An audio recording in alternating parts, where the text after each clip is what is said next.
A pesquisa deixa claro a força da cultura popular de São Luís. É a capital onde mais moradores vão às festas populares, principalmente as festas juninas, e tem uma identificação particular e muito forte com o reggae.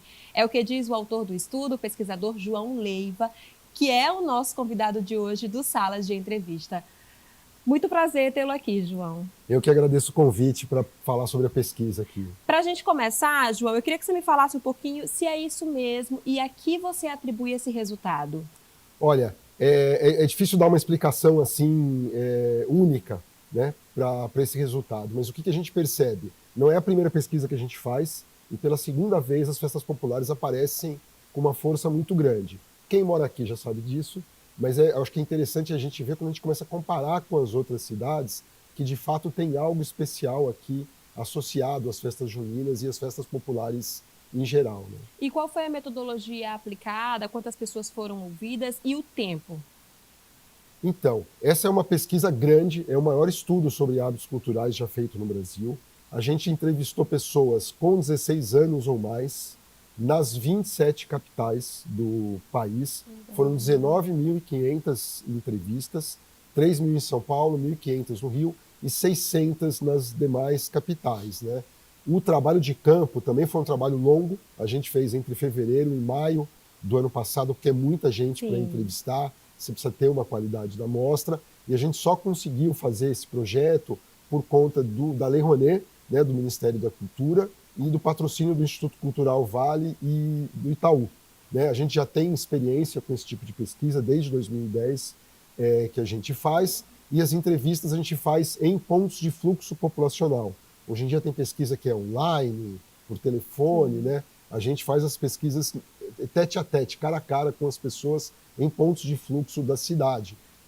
E a amostra reflete o perfil sociodemográfico do IBGE, que é a nossa base de comparação para ter uma boa amostra. Sim, e aí como você tem falado, não é a primeira vez que a pesquisa é feita. A última foi em 2017, me corrija se eu estiver errada. E aí Perfeito. eu quero saber quais foram as diferenças quando a gente fala de São Luís de modo geral. Tá, então, de modo geral, se a diferença dessa pesquisa atual para outra é que na outra a gente só fez em 12 Ah, capitais, legal. incluía São Luís. Né? Quando a gente compara o resultado geral das 12 capitais na época e olhando para essas mesmas 12 agora, a gente percebeu uma queda geral no acesso, muito grande em todas as capitais e para praticamente todas as atividades culturais que a gente colocou na pesquisa.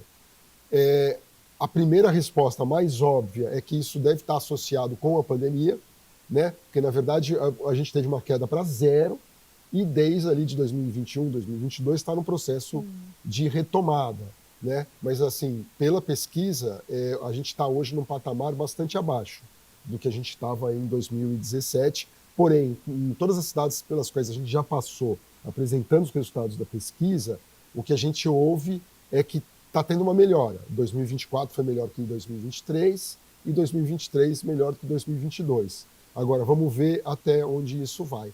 E outra coisa acho que interessante aí que tem a ver com isso é que assim, o cinema foi uma das atividades que na média mais caiu, cinema e bibliotecas. Sim. Aqui em São Luís a gente pegou uma queda maior para dança também, né? E biblioteca foi muito aguda, seguindo a linha das outras cidades, mas a dança que surpreendeu ali, que caiu até mais do que em outras capitais. Aqui em São Luís só concerto ficou mais ou menos no mesmo patamar.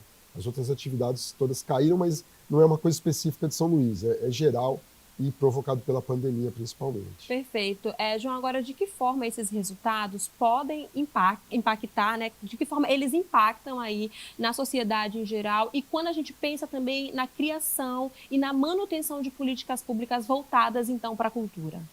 Então, a pesquisa ela traz alguns dados importantes no ponto de vista do desenvolvimento de políticas públicas, porque ela mostra não só o percentual de pessoas que estão acessando algumas atividades culturais, mas o que é mais importante, que às vezes a gente não olha com cuidado, quem não está acessando essas atividades. Né?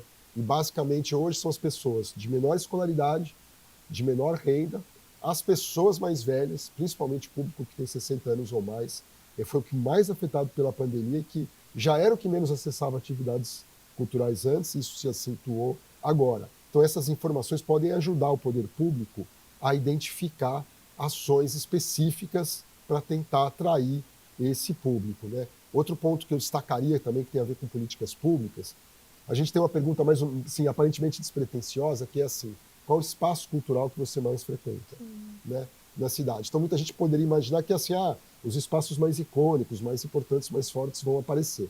Eles, de fato, aparecem, mas a gente viu nas respostas uma profusão de espaços que mostram a necessidade de descentralizar as atividades culturais. Então, tem muita gente citando a praça, o parque, o bairro, a rua, a escola próxima de onde ele mora, porque provavelmente não tem acesso a outros espaços culturais. Então, acho que isso pode ser uma dica aí para o poder público estar atento para essa necessidade não só de cuidar bem dos espaços icônicos, e aqui o Centro Histórico de São Luís é que aparece com mais força, mas também se preocupar em pulverizar, descentralizar as ações culturais, tentando chegar mais próximo das pessoas. Ocupar os espaços, na verdade, Exatamente. Fazer ser ocupado, né? Exatamente. João, para a gente finalizar, eu queria que você deixasse aí um recado para a população e aonde essas pessoas podem ter acesso à pesquisa. Então, todo o conteúdo que a gente gerou, ele vai estar acessível no site www.culturanascapitais.com.br. Lá tem um site interativo em que você pode navegar e ver as diferenças de resultado, se a pessoa é mais jovem, mais velha, se é homem, mulher, diferentes religiões, diferentes raças. Você pode fazer essa navegação e, conforme a gente vai passando pelas cidades e discutindo os resultados com agentes públicos e privados locais, a gente sobe no site uma apresentação específica para cada cidade. E também, ao longo do processo, que deve acabar lá para setembro, outubro, a gente vai gerar alguns relatórios específicos transversais. A gente já tem lá um relatório de gênero, já tem um relatório de raça e deve gerar outros mais ao longo aí do processo. É isso, João. Obrigada por suas explicações. Parabéns aí pela pesquisa, que a pesquisa possa, então, ajudar na criação e manutenção das políticas públicas. Eu que agradeço o interesse de vocês por estar divulgando aí esse projeto. Obrigada. Muito obrigado. Eu conversei com o pesquisador João Leiva. E, Ana, eu volto com você.